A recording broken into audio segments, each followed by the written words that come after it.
What's up, everybody? Welcome back to Greater with Kimmy. Today I will be discussing Overcoming Fear Part 2. Are you ready? Let's get right to it. Now, I've said a few things about fear, but I did a little research on it, and I searched up what fear is on Google search.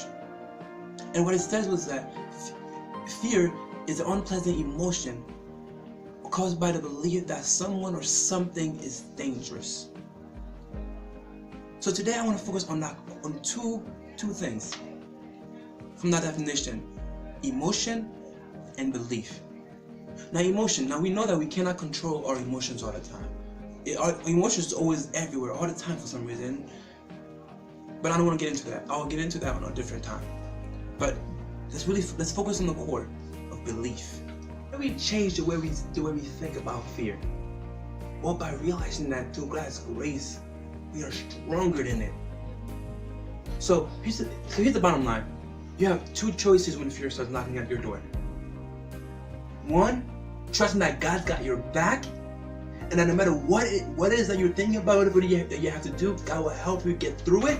He will walk with you, which is completely true. Or you can surrender to it. Allow it to hold you back. Let it take over your life. I think choice one sounds much better. Trusting that God's got your back, because believe me, He does. No matter what the buts or the ifs may be about life, as long as you have God by your side and you trust in Him, you put your faith in Him, no matter what comes knocking at your door, He's got your back. Whether if it's you're scared of the future, you're scared of what's going to happen next, scared of the unknown, God's got your back. You're scared that you're going to lose your house, scared that you can't pay the bills, whatever that you are afraid of. If you can put God first and you can acknowledge Him in all that you do, and you put your mind on Him, there's nothing to be afraid of. So once again, how do you change the way you stop thinking of the way you think about fear? By trusting in God and believing in that He's got your back, because He does. Here's an example. Jesus with His disciples one day on a boat, and as they were crossing over to the other side, it started raining and the water started getting really rough. And as it was getting rougher and rougher, Jesus was on the corner sleeping.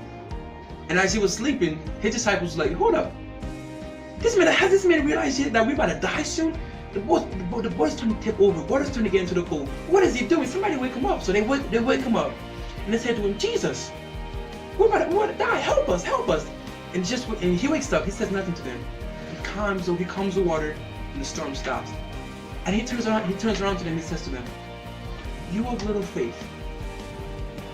And they were amazed about how He stopped the water. So my question for you is, where is your faith when you are afraid of the unknown? Where is your faith when your bills are not paid?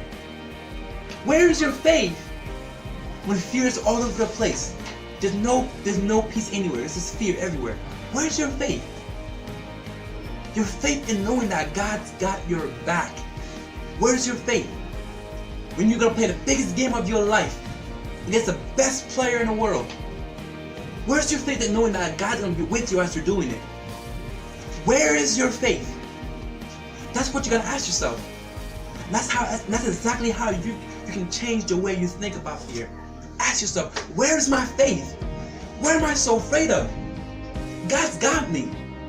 I'm gonna be all right. I mean, come on. Jesus had his disciples had Jesus by His side. Jesus was right there, and they were still afraid. I mean, Jesus, how would you be afraid? So learn from their mistakes. So I want to leave you with this. 2 Timothy 1 verse 7. For God has not given us a spirit of fear, but of power, love, and a sound mind. See, fear is not meant for us. We're not meant to have that inside of us. It's a feeling that we have that doesn't even belong to us. And that is why I said to you that you have power over it. You are in control. And that's why it's important to remember that. And that's why I said also you have two choices. Fight or surrender. And that's up to you. Because no matter what, God's got your back. And He will always will. So it's time for us to change the way we think about fear. And stop being so afraid. And move on with our lives. Alright, make sure you give me a thumbs up and subscribe below, guys. And also leave a comment below because I do care about what you guys think. I'll see you guys next week. I'm out.